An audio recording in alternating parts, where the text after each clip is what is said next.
Yeah. Tell me about the first time that you played with John before he rejoined. What was that experience like? When was it? And what was it like?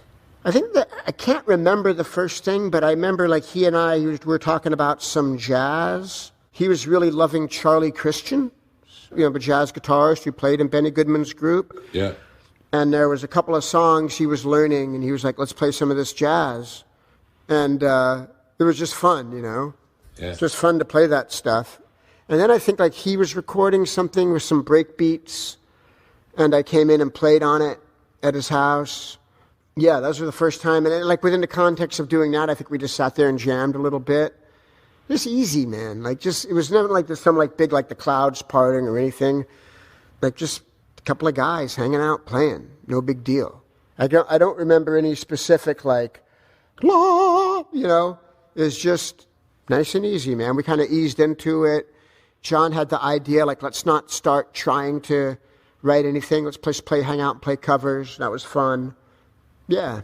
How did you get to the stage of feeling like maybe we should talk about doing this again? Yeah, there was a specific moment. John and Marcy came over for dinner one night. I can't remember, like either our girlfriends were talking in the other room or something, and we were just talking about shit, and I said, sometimes I really miss playing with you. And when I said it, I couldn't help it. I just started sobbing. I started crying, and he looked at me, and I saw tears in his eyes too, and he's just like, me too. One of those things, it was just kind of beyond words or thoughts or anything like that. Just love. Beautiful. Yeah, and then we didn't really talk about it again for a while, and I remember seeing Anthony after that, and I was like, I think that John would come back and play with us, And at first we were kind of like, whoa, that's heavy. You know what I mean? Because we were like full steam ahead with Josh, And I can't even remember when that was. We were like, right around, but we were like playing the Grammys with Post Malone or some shit, And then, and shortly after that, like time went by, and then we were writing a new record. And I think at a certain point, we were like looking at what we had.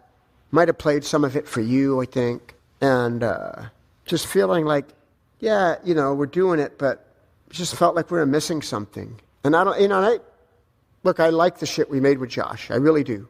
And I think, and then I jammed with John once or twice, and it was just like that effortless thing.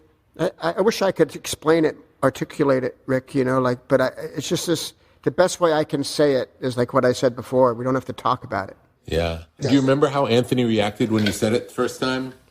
I think a little taken aback at very first, because it's such a huge change. But, then that shifted. And I was like, you want me to talk to him for real and find out, And he was like, yeah. And so I went over to John's once again and sat with him and asked him, said, will you come back? And he said, let me think about it.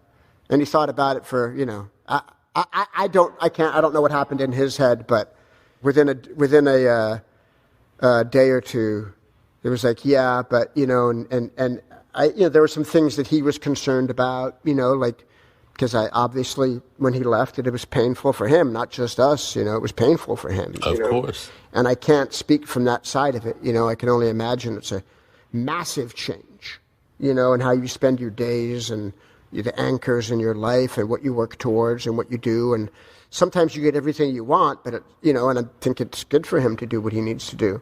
But he also, I remember him telling me, I'm born to be the guitar player in the Red Hot Chili Peppers.